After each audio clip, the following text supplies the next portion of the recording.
Hello everyone, I'm Brior and welcome back. Today's video continues my coverage of the complete history of Goodgame Empire. This time, we're talking about 2020.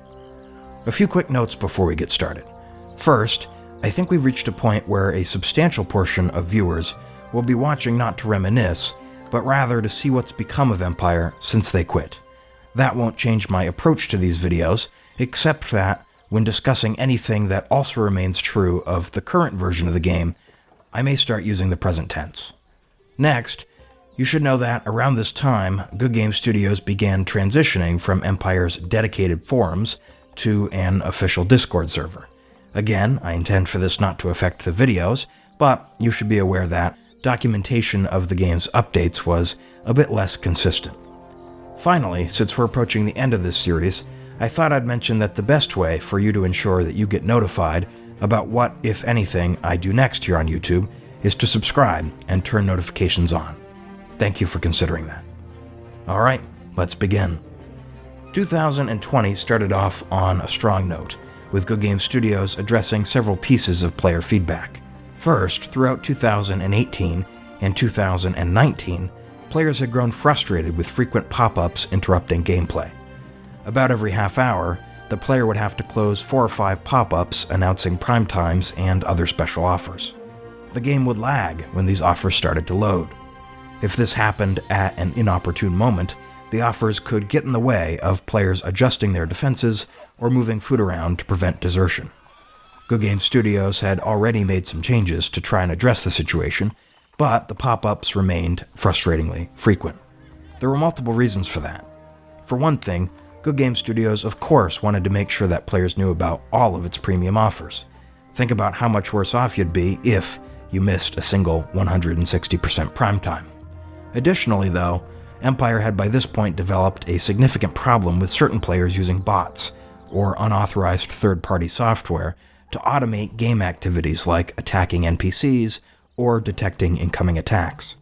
Most uses for bots conveyed some kind of competitive advantage, and Goodgame Studios relied on the unpredictable nature of pop-ups to disrupt their operation. The whole situation, though, was certainly annoying, as was the number of offer icons displayed on the screen. I considered making an April Fool's video in which I would have taken a few 10-second clips of me closing various pop-ups, stitched them together, and looped it into a 20-minute long video, complete with faux exasperated narration that I could have then titled as a Let's Play of the game. Alas, I didn't make that video in time. Evidently, one of two things must have happened. Either Goodgame Studios developed other ways of detecting bots, or the bots evolved and Goodgame Studios concluded that pop-ups were no longer an effective way of dealing with them. Whichever the case, Goodgame Studios introduced an Offer Overview tab at the bottom of the screen, and the frequency of pop-ups was greatly reduced. In the same update, Goodgame Studios also consolidated the icons for running events. Players appreciated these changes. Also in January, Goodgame Studios reintroduced a player-favorite event, the Blade Coast, now with updated rewards and difficulty. As with the Underworld, the Blade Coast now featured a master level, 2 master levels actually, where the player could repeat the content on greater difficulty for increased rewards. Players could also now exchange Blade Coast pearls for gold and silver pieces, redeemable at the Master Blacksmith. Last, but certainly not least, Goodgame Studios also added Empire's first district, the Military District. The districts are buildings that other buildings can be placed inside of, making more room for public order. The Military District could store buildings like the barracks, the military academy, the drill ground, and the encampment, as well as others. To get a military district in the first place, the player would have to outright win an LTPE, or seasonal event, which made this building extremely exclusive. A level 1 military district, though, could only fit 2 buildings. To make the military district worthwhile, then, the player would need to increase its capacity by upgrading it with construction and upgrade tokens. February's update introduced a new version of the Outer Realms, featuring the Shapeshifters. It was both a PvP and a PvE event. Participating players would notice visible corruption marring the event's world map. Of course, this merely meant new icon artwork for locations including outposts and robber baron castles. By defeating an additional type of NPC target, Monoliths of Corruption, players could collect tonics. Collecting tonics would then enable the player to send special decontamination attacks against enemy players' main castles. Meanwhile, regular PvP would increase the player's attack tier, making the monoliths of corruption stronger, but improving the player's event ranking. I personally have zero recollection of this version of the Outer Realms, and I wasn't able to find any recorded footage of it on YouTube, so I think it was probably short-lived. Let me know in the comments if you remember playing it. The Wheel of Unimaginable Affluence also saw some February changes. Goodgame Studios added decorations with 700 to 900 public order. This was considered elite at the time, but we'll see that Goodgame Studios rapidly added even more powerful decorations. In fact, by December of this very year, decorations with 700 public order would no longer be competitive. I think many players felt burned when the decorations they had won or purchased quickly became obsolete. In March, Goodgame Studios fully discontinued the Flash version of Empire, choosing to proceed with HTML5 exclusively. Also in March, the COVID-19 pandemic began. In case you don't remember COVID-19, it was kind of like the Plague Doctor event, but in real life. It was not the fault of Goodgame Studios. My understanding is that ever since COVID-19 began, Goodgame Studios has given its employees the option of working remotely. Of course, such arrangements are now extremely common in the games development industry, and I can't say that it has caused Goodgame Empire any apparent detriment. In April, Goodgame Studios added new relic build items for the encampment, the woodcutter, and the stoneworks. These increased flank combat strength, ranged combat strength, and melee combat strength, respectively. The new build items meant that it was now good strategy for players to maintain a greater variety of buildings in their castles. As you'd expect, these build items were quick to appear in premium offers. April also saw a new version of Beyond the Horizon, the War of the Toucan Gods. In this new version of the event, each alliance was tasked with looting and holding on to sacred statuettes. The statuettes were stored at shrines. Each alliance would be assigned control over up to 13 shrines, depending on how many of its players joined the event. There would also now be treasure obelisks, NPCs from which players could loot raw materials. As with Alliance influence and heritage points, statuettes would both be earned and lost through PvP. There were several limits, however, that governed when the player could attack an enemy alliance's shrine. First, the player would need to have broken through the defenses of at least one player assigned to defend the shrine. Additionally, once defeated, a shrine would be subject to a global cooldown, protecting it from attacks by any other alliance. Every second day, the groups of players assigned to protect each shrine would be re-rolled. Accordingly, it was important that all alliance members who joined the event were prepared to actively participate. In May, Goodgame Studios unveiled yet another iteration of the Collector event. This time, players would need to collect teapots via simulated PvP to earn rewards that included low-level relic equipment, permanent looks, and a decent decoration. A second May update brought new achievements for defeating daimyo castles, defending townships, collecting relic equipment, and completing the new master levels of the Blade Coast, all features that, of course, have been recently added. The update that would come to define 2020 landed in June, when Goodgame Studios added new production buildings and a whole new class of troops. I'm of course talking about Mead buildings and units. To access this new content, the player would have to research it at the Hall of Legends in exchange for skeets. Skeets were a new currency that appeared initially in the Kingdoms League and later also in various event shops. Here's how the Mead production system worked. First, players would build apiaries to produce honey. Next, players built breweries, which converted honey and food into mead. Players could slot build items in their apiaries and breweries to further increase honey and mead production. Within the brewery, players could increase or decrease the amount of mead production to balance out their resources. Running out of honey would cause the brewery to stop producing mead.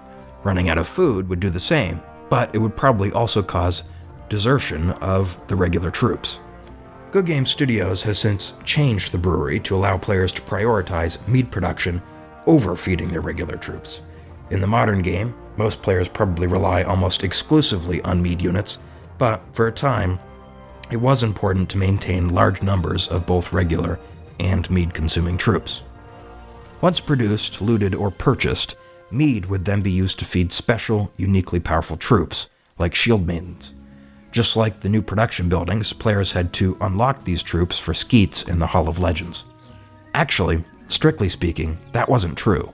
Even players who had done none of the research could obtain mead troops through premium offers or the Wheel of Unimaginable Affluence. Additional research at the Hall of Legends would unlock even more powerful versions of the mead troops. A maximum level shield maiden was about 50% stronger than a veteran demon horror, and it would move more quickly.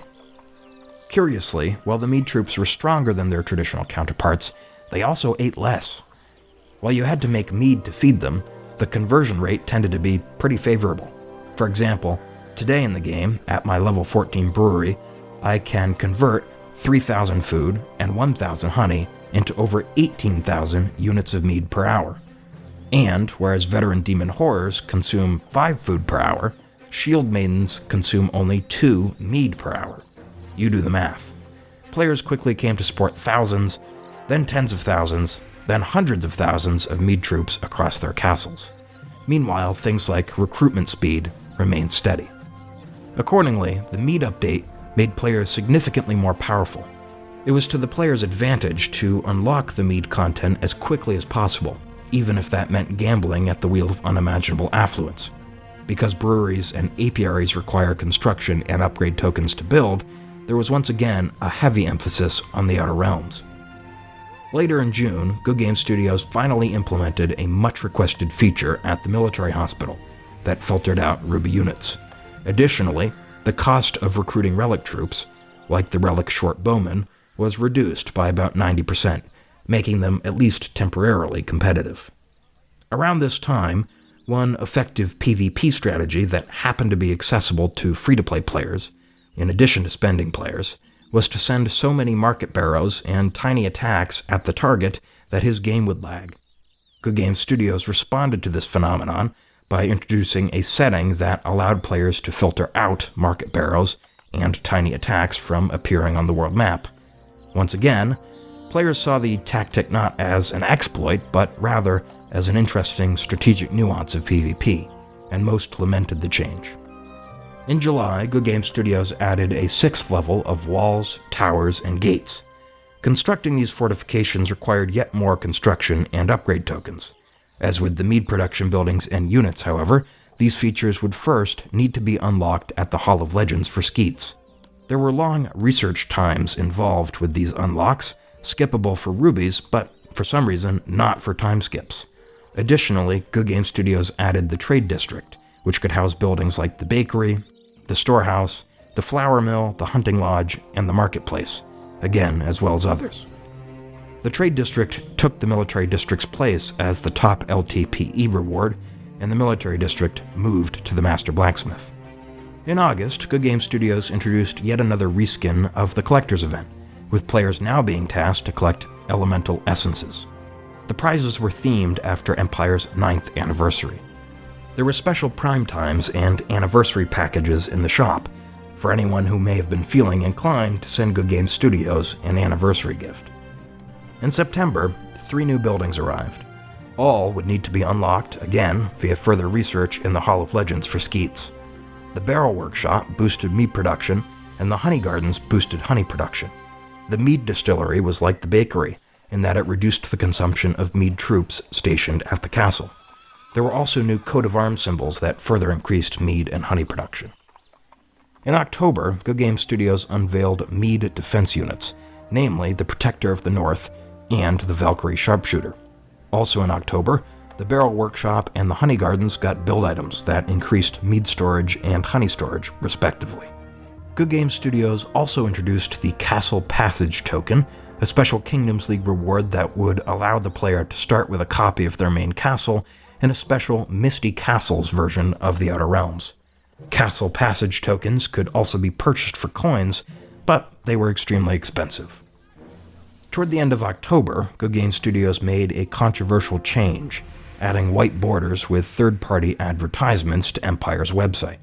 Players could get rid of these ads, either by using AdBlock or making a purchase in the shop. Not every AdBlock extension worked, though, and purchases in the shop would only remove ads for 30 days. Goodgame Studios explained that it had introduced third-party ads as an alternative to forcing players to spend money to access the game. How generous. November's changes were minor. First, Goodgame Studios introduced 2 new premium passes for the Kingdoms League, the Event Pass and the Promotion Pass, as alternatives to buying the complete Season Pass. Second, Goodgame Studios announced a new upcoming decoration, the Devil's Brewery, which had a then staggering 2,500 public order. Remember, earlier in this same year, decorations with only 700 public order were considered elite and worth spending money on. The Devil's Brewery, of course, would also be exclusive to premium offers. In December, Goodgame Studios updated the Storm Islands with new rewards and changes to the title system. I'm going to largely skip over this for 2 reasons. First, Goodgame Studios later made additional changes to the Storm Islands in February 2021, which we'll talk about, of course, in the next video. Additionally, I made a 20-minute video all about these changes in December 2021. It was my last video before I temporarily quit YouTube. I'm proud of it, and you can watch it at the link in the description. And with that, I guess we're done. As you can see, I didn't have quite as much to say about 2020 compared to other years. I don't think that's necessarily because there were fewer updates. Rather, 2020's updates tended to be a bit simpler. Goodgame Studios essentially added stronger versions of everything, including build items, troops, and decorations, that it knew it would take players a while to unlock and collect. Unfortunately, I think 2020 marked the emergence of what has since become a trend in how Goodgame Empire is monetized. What am I talking about? Well, the game's recent updates have been theoretically pretty cool and consistent with the kind of content that Empire has received over the years. However, Goodgame Studios increasingly has made Empire's new content less and less accessible to players who don't spend money. For an unpaying player to be able to collect enough skeets, to then start research at the Hall of Legends, to then have that research be completed, to then get the construction and upgrade tokens to build the new buildings, to then wait for the construction time on those new buildings to be completed, well, that would take months, if not years. Meanwhile, players who were willing to gamble, or otherwise to spend money on the game, could access the new content much more quickly.